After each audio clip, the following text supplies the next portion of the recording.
You will love your neighbor as you love yourself. We will love our neighbors as we love ourselves. So the question is, how well are you loving yourself? The ways we love and embrace ourselves moves right through us. It spills over onto those who are around us. It touches our posse. It touches our church community. The way we love ourselves moves right through us and onto our neighbors, and then it makes its way right on out into the world. Said a bit differently, if I'm hard on me, I'm probably going to be hard on you too. If I don't feel good about myself, probably not going to feel good about anyone else. You know, it's a two-way street thing. It's a heart of relationships. Which means if you're hard on yourself, you're probably going to be hard on me too. We love our neighbors in the very same way we love ourselves.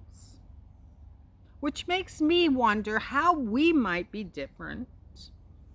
Makes me wonder how my relationships might be different if I were to truly embrace that principle.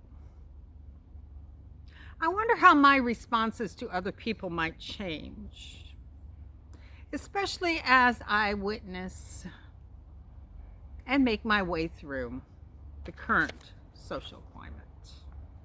Because at this point in history, we are all surrounded by a lot of unkindness.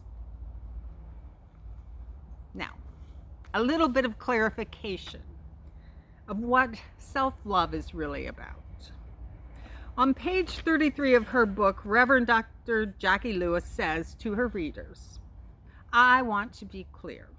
By self-love, I do not mean selfishness, I don't mean self-absorption, and I don't mean conceit. We all know people who hog the stage, dominate conversations, have to be the center of attention, and have an exaggerated sense of self-importance that requires constant admiration. I'm not arguing for that behavior, Dr. Lewis writes. I'm also not arguing for narcissism. No, by self-love, I mean a healthy delight in your true, imperfect, uniquely wonderful, particular self. I mean an unconditional appreciation for who you are, head to toe, inside and out. Quirks, foibles, beauty, and blemishes. All of it. I mean seeing yourself truthfully and loving what you see.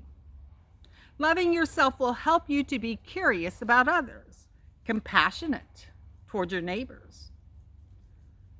Loving yourself will help you to be as gracious to your neighbor as you are gracious to yourself.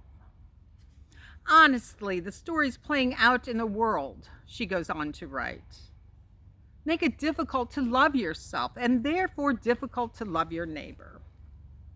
Messages from the culture that you don't matter, not just because of your race, but because of your gender, your sexuality, your economic status, or your religion. All of those messages thwart self-love. Learning to love your peculiarities is not just an individual project. We need our communities. We need our posses. We need to be in relationship with other people.